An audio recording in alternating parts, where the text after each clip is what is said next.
the word Yarne, it means summer retreat. And so Tibetans, when we say we're doing Yarne, and of course it's December, January, February, the coldest winter months, there's always a chuckle, because we just continue to call it Yarne.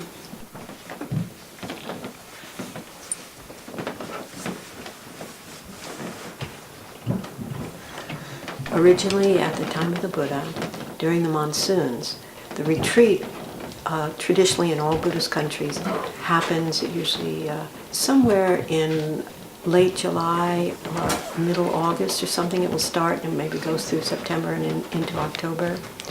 Traditionally, it has always been a 3-month retreat, and it corresponded with monks and nuns not being able to wander anymore because of the rains and settling in one place. So it was called the summer retreat. That's where it originates from. Wealthy patrons would give like palace grounds and things like that, the parks, and then they would all go there at this time of the year, and they would just settle. And so the rest of the year they were wandering around, living under trees, and they didn't have any fixed monastery or abode or anything. And then as monasteries developed and monks and nuns actually lived permanently in monasteries or nunneries, then they just continued the retreat up to this present time. It's done in all Buddhist countries. The monks and nuns do this retreat. So usually, traditionally it was 3 months at the time of the Buddha. In the Tibetan tradition, they had the 1.5 month of the earlier part of the retreat and 1.5 month at the end of the retreat, and you could do one or the other. So when Trungpa Rinpoche asked us to do this, he suggested that we just do the 6 weeks, that just do the 1.5 months. So that's how we're still doing it today.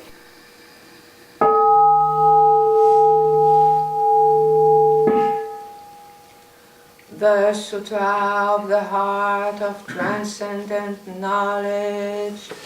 Thus have I heard once a blessed one was dwelling in Chögyam at Vulture Peak Mountain, together with a great gathering of the Sangha of monks and a great gathering of the Sangha of Bodhisattvas. At that time the blessed one entered the Samadhi that expresses the Dharma called profound illumination, and at the same time noble Avalokiteshvara, the Bodhisattva Mahasattva, while practicing the profound Prajna Paramita, saw in this way. He saw the 5 skandhas to be empty of nature, then through the power of the Buddha, Venerable Shariputra said to noble Avalokiteshvara, the Bodhisattva Mahasattva, how should a son or daughter of noble family train who wishes to practice the profound Prajna Paramita, addressed in this way noble Avalokiteshvara, the Bodhisattva Mahasattva said to Venerable Shariputra,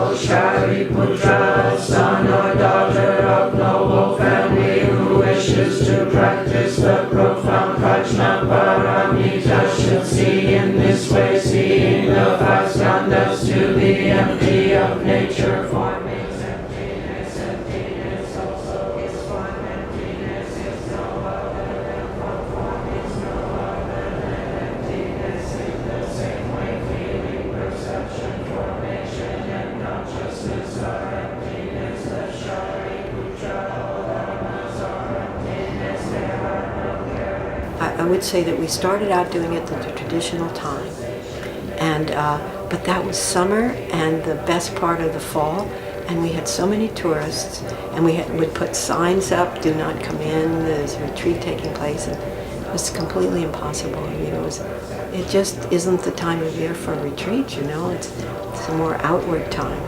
So we asked Trungpa Rinpoche after 3 years of trying, could we do it in the winter, which is a perfect time, nobody comes by, and he said yes. So that's why we do it in the winter time now.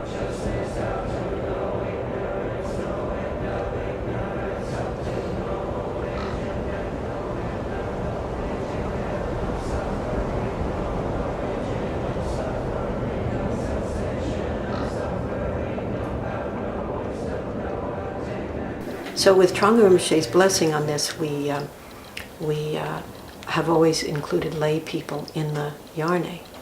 And that is very untraditional. It's usually just monastics. And so the way that works is the traditional ceremonies that were done by the monks and nuns are still just done by the monks and nuns that have to do with the entering ceremonies, closing ceremonies, and the confession ceremonies on the full and new moons. But everything else, the lay people are completely engaged in.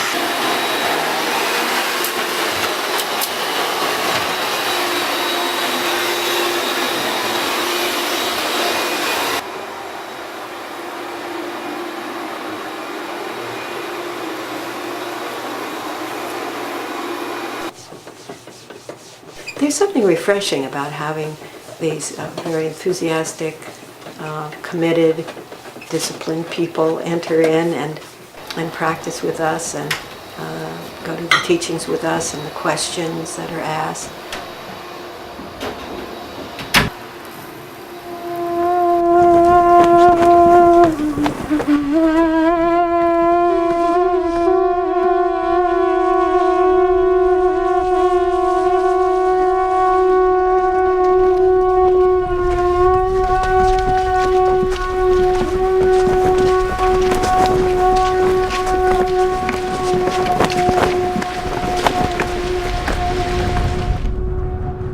So the lay people come, they keep the precepts, and they live a monastic life while they're here, and they're a great asset to the Yarne. I feel strongly about that.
Some monasteries emphasize practice intensive, some study intensive, and I guess you could say we kind of emphasize practice, but there is a teaching component.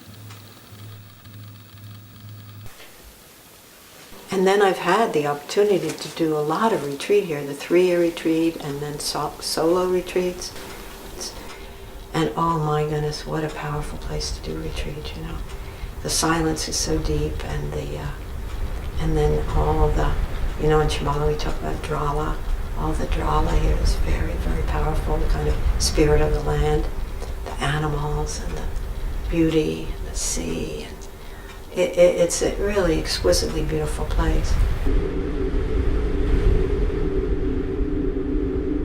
But then they're also very challenging because the winds are knock you over winds sometimes. And so the land and the people, local people and the animals here, everything, you have to be hardy to really like permanently stick it out here because of the weather as much as anything, and the winds and the isolation.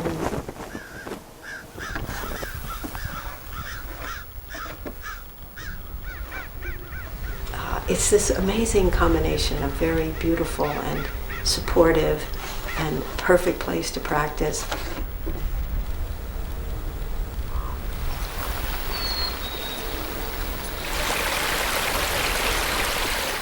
And at the same time, extremely challenging.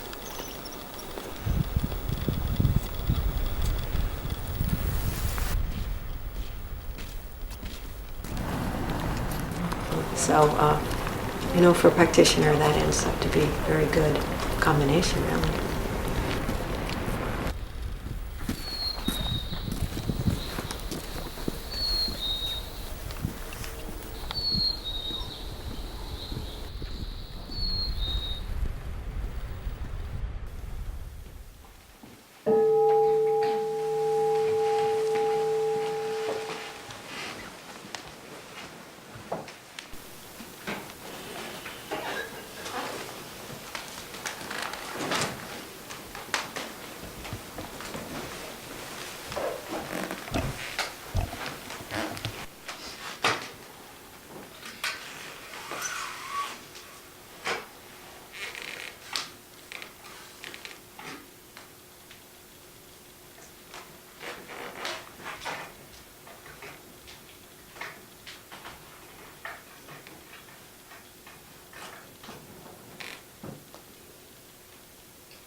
Good afternoon, everyone. So at the beginning of the Sakyong's book, the Shambhala principle, at the very, very beginning of it, he says that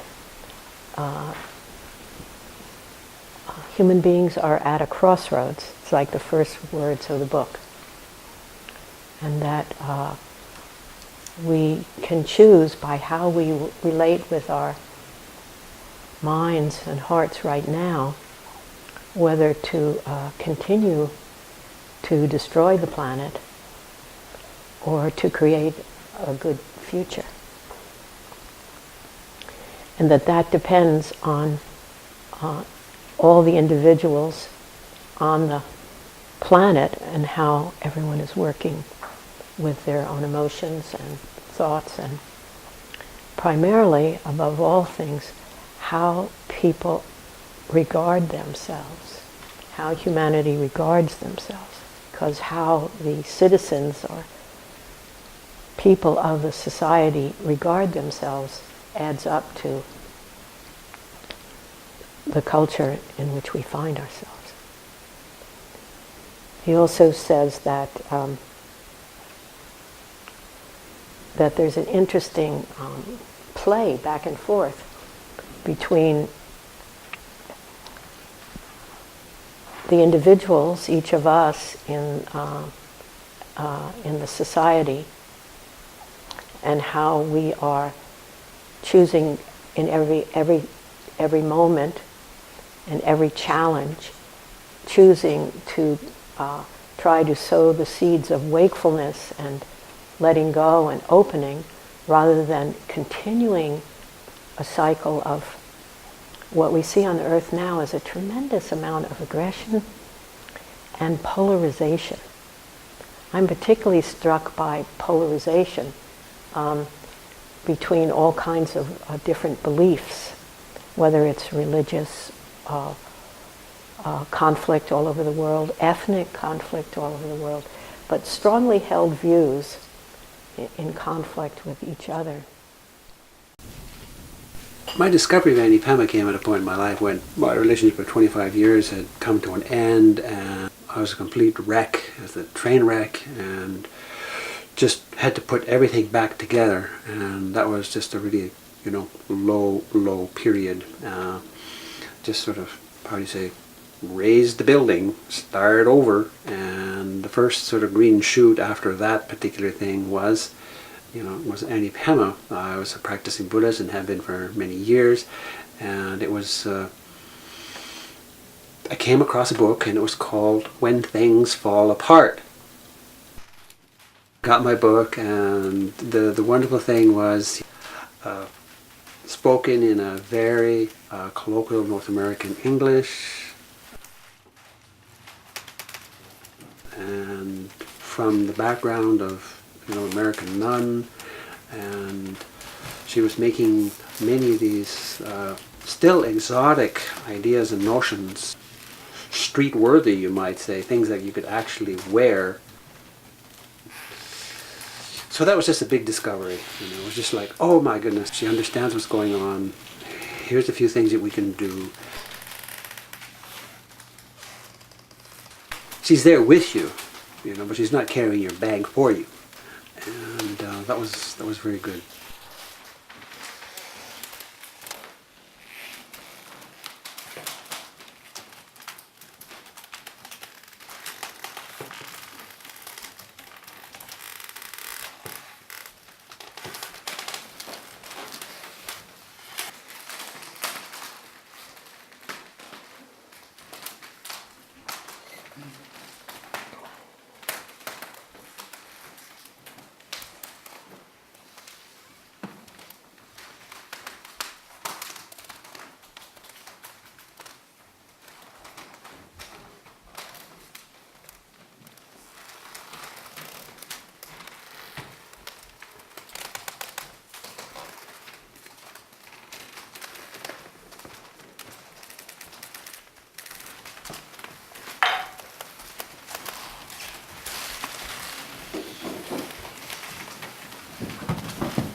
In my particular case, I had come with a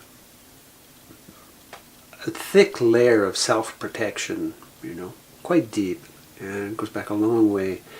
And what I found that the community, particularly this altruistic outlook or this altruistic practice, allows the organism, allows the person to simply relax.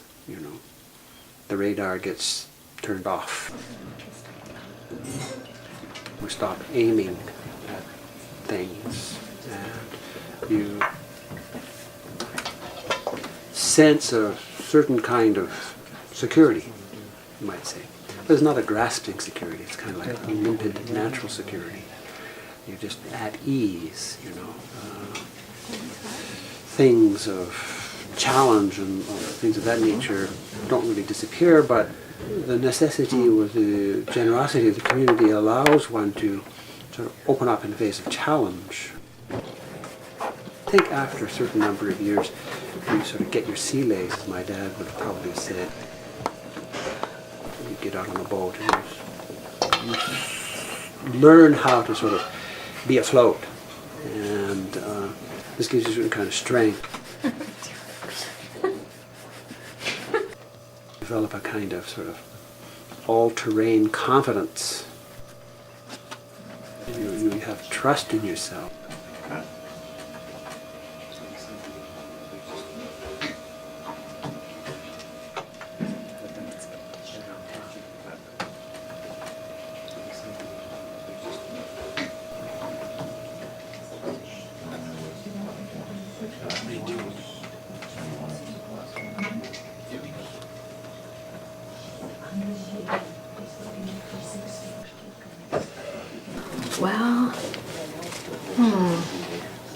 Well, I've written, some things about how it was initially. It was very hard initially because I was sent up here as the director, the first director. Let me just say this. My skill is not being a director. My skill is not like leading a community. And yet that was my mandate, and less and less it's my mandate. But my skill was more like in teaching, on one-on-one, having students, interviews like that. And so, in a way, the Abbey has been really grown me up a lot.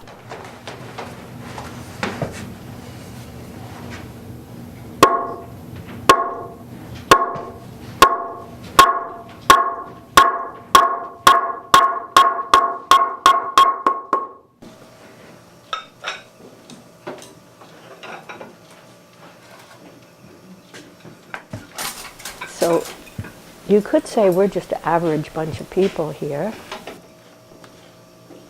somewhat, but pretty average maybe in terms of our confusion and our wisdom, our inherent goodness and our obstinate little ways.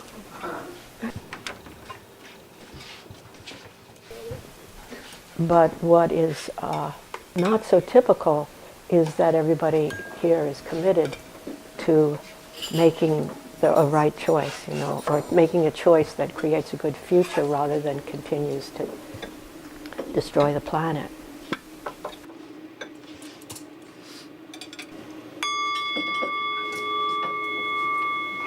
The unsurpassable teacher is the precious Buddha, the unsurpassable protector is the precious holy Dharma, the unsurpassable guide is the precious Sangha, to the unsurpassable 3 jewels I make this offering.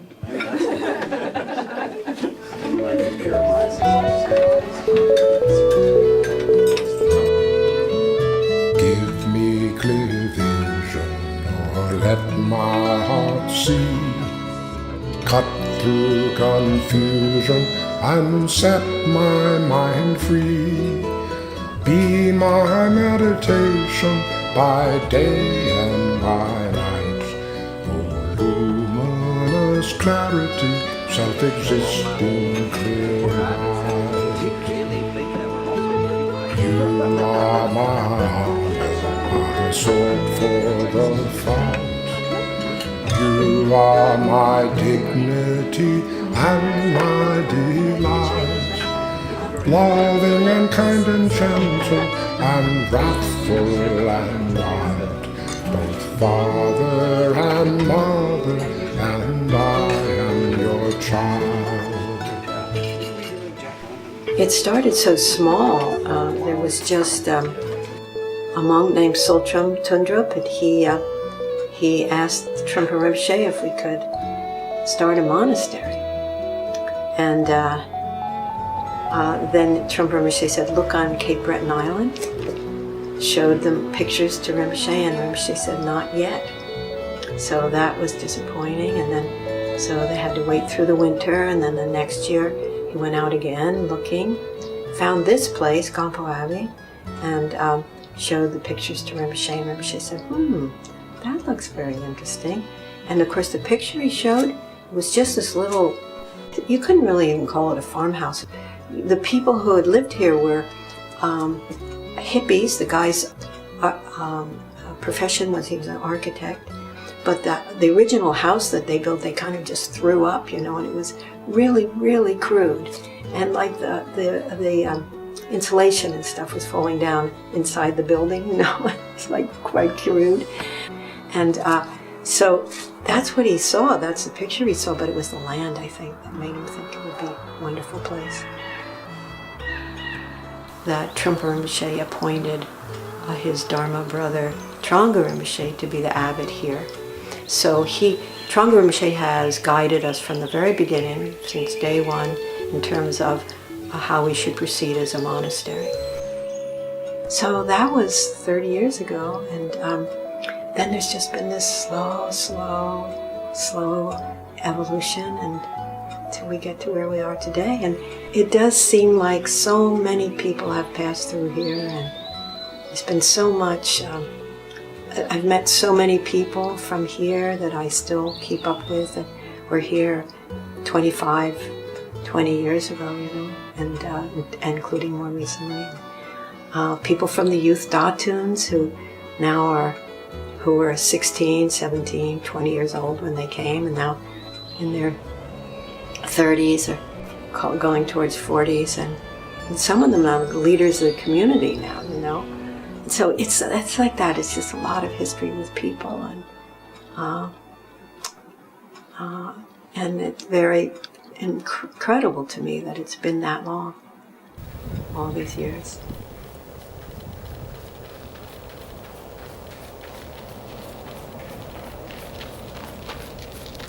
My interest in things sort of archaic or mystical or Buddhist goes back a long way. I spent a lot of time through my teenage years and my adulthood of contemplating or evoking or musing over images of monasteries, particularly architecture, and a little bit in sculpture.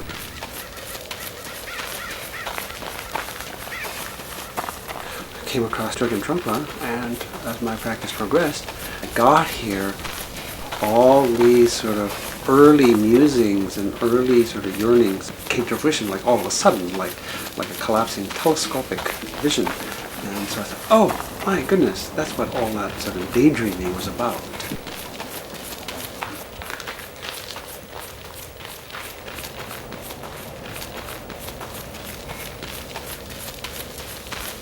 The structure and the form of the life here all held a certain amount of promise to me.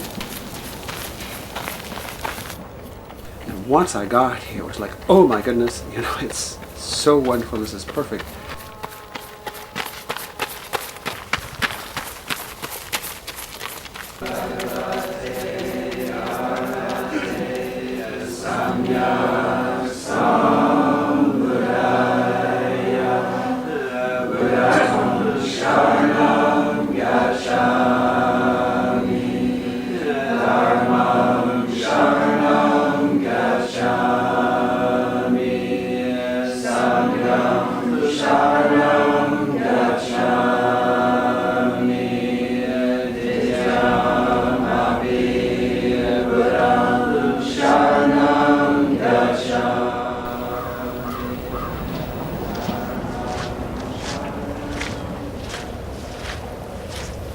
I guess this path was always sort of something that was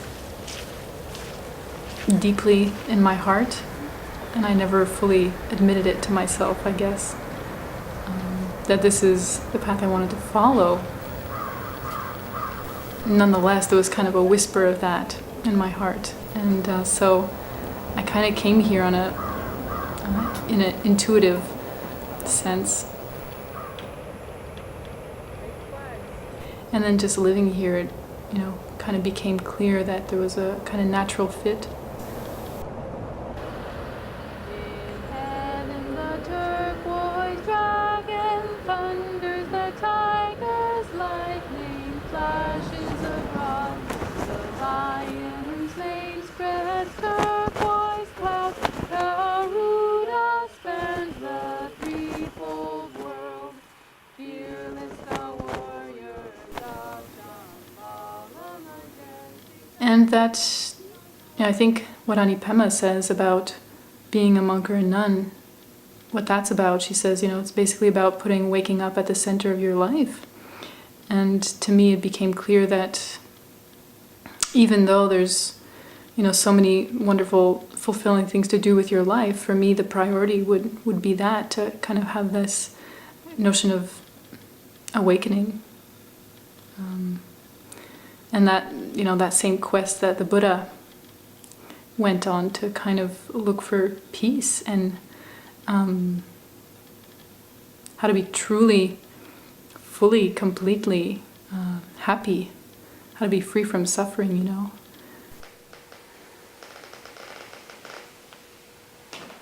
So that's sort of also my quest and really what's most important to me in this life. So being a monastic seemed like the way to go.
Yes, it is challenging, but I've found that because I sort of followed a deep longing, my life sort of became really meaningful.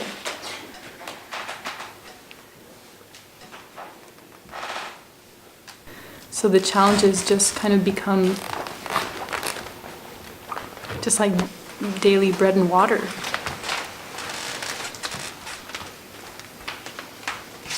It's just part of what makes life meaningful.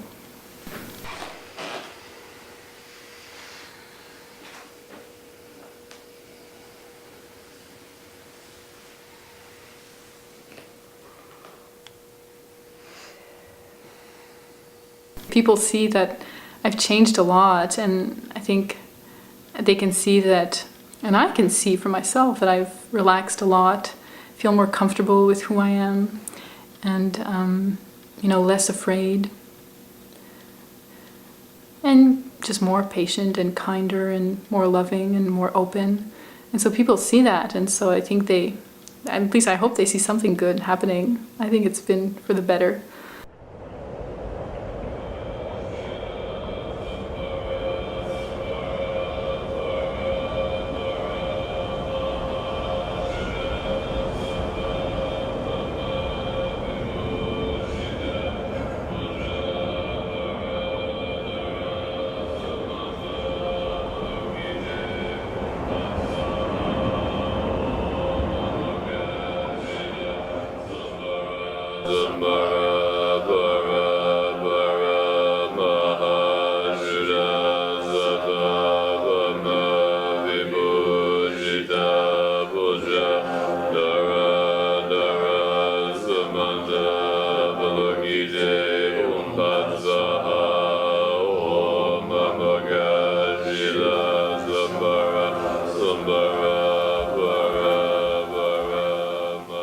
So I started practicing Buddhism about 10 years ago, and then I became a monk almost 5 years ago. And it's hard to say actually what's changed. I definitely feel a lot more present and a lot more happy, but the happy thing is kind of a byproduct. I think the main thing that practicing has been really looking at my own mind and process opening and then being more open to others. And as a result of that, a lot of times life is a little easier, but more importantly, it's a little bit more clear.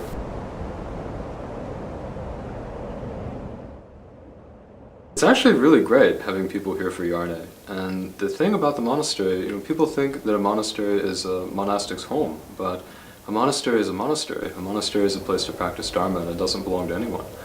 And so as monastics, we're here and we live here most of the time and we practice, but then we also open it up and other people come here and other people practice.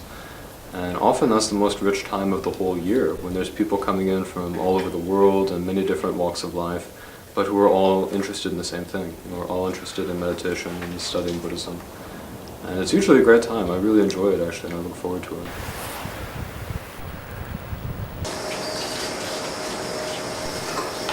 Living in a close community, I found, will bring up, everything in the mind, all of the habitual patterns and ways of relating to people and to myself and to different situations. And the thing about being in a monastery is there's not really any exiting from that. There's not really any getting away from that.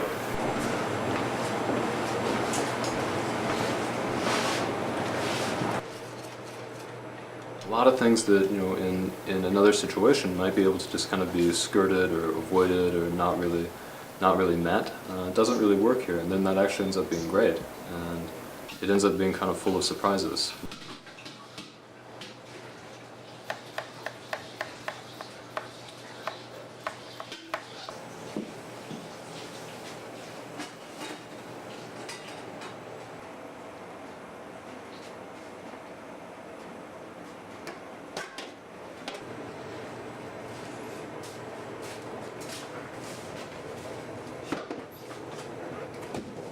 And so I found some things that were very, very easy and other things that were difficult. And I kind of made a practice of not really trying to expect anything, just kind of seeing what happens.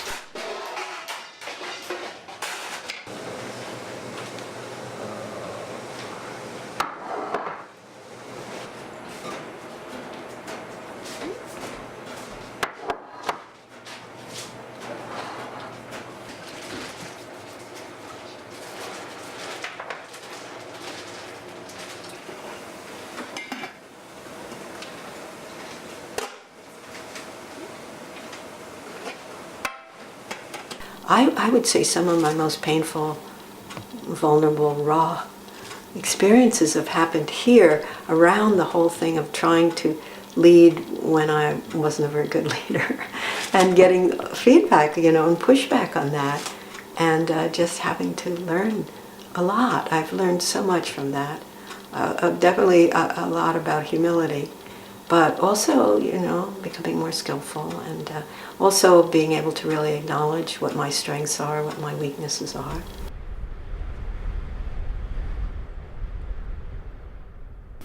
It's hard to get too caught up in anything, before going out for a run and having something just completely blow me away. And that's really helpful. And many of us here describe that kind of experience of thinking about whatever and then stepping outside and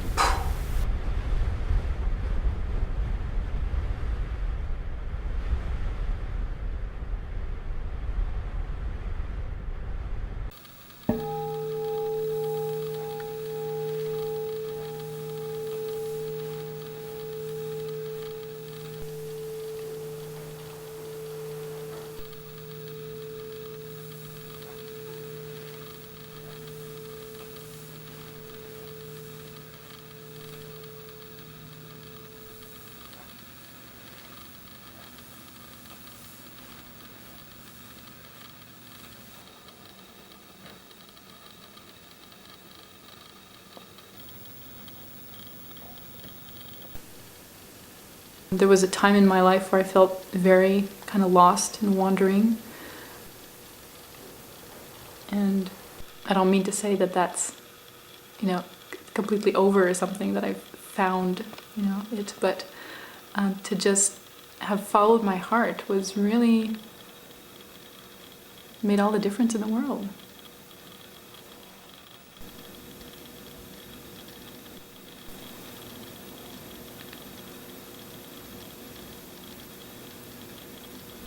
It's important to say that it's so worth following our heart. And there's always this quote that I love by Goethe. I don't know how to say that in English.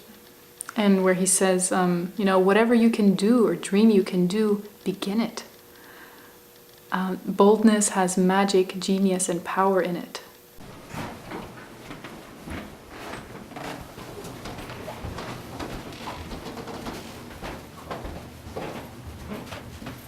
Buddhism, having the system of reincarnation and just the belief in reincarnation, that makes a big difference. And we don't have that in our society, so, why spend your only life denying yourself all these, so to speak, pleasures? The monastic path is not for everyone, but I think those whom it suits, it can be so beneficial. And for me, it's been so fulfilling.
Sangha, the great Yarne, they enter completely, they enter insightfully, they enter straightforwardly, they enter harmoniously, they are worthy of veneration with joint palms, they are worthy of receiving prostration, they are filled with glorious merit, they are completely capable of receiving all gifts, they are an object of generosity, they are always a great object of generosity.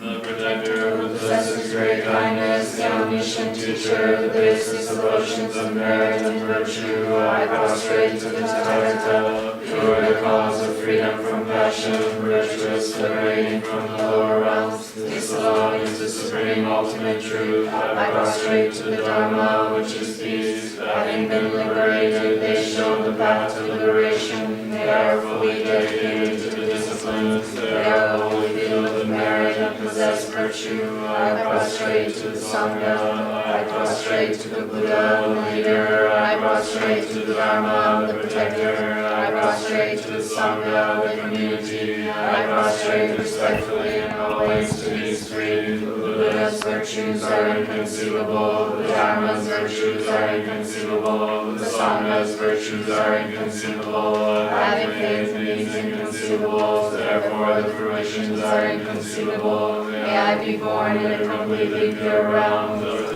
senses have been offered to the three jewels and plunder from others. I completely abandon all such impure and perverted nourishment. This food is in accord with the Dharma, free from evil deeds. May the health of my body flourish.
So it's very interesting that the Dharma, which has the Buddha taught so long ago in India and has survived all this time so beautifully and has such a flexibility to it so that it's gone into all these different countries and kind of morphed with the culture.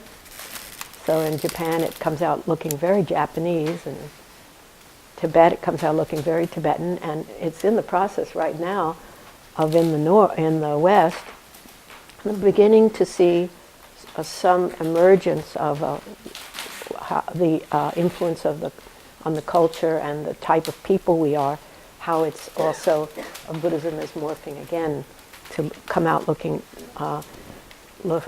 different, and then you begin to see the adaptations and changes, which are not about changing the essence; it's about preserving the essence in a new culture.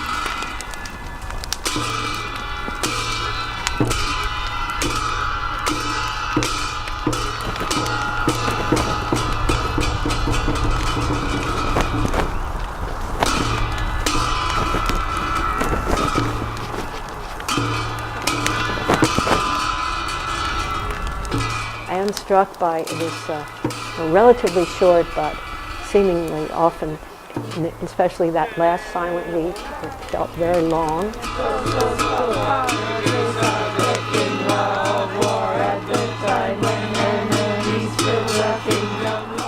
Loved ones have died, babies have been born, relationships have ended, relationships have come back together, jobs have been lost, new employment has been found. All kinds of comings and goings on that level of life, not to mention a multitude of mood swings and good fellowship and having fun together, going deeper with your practice.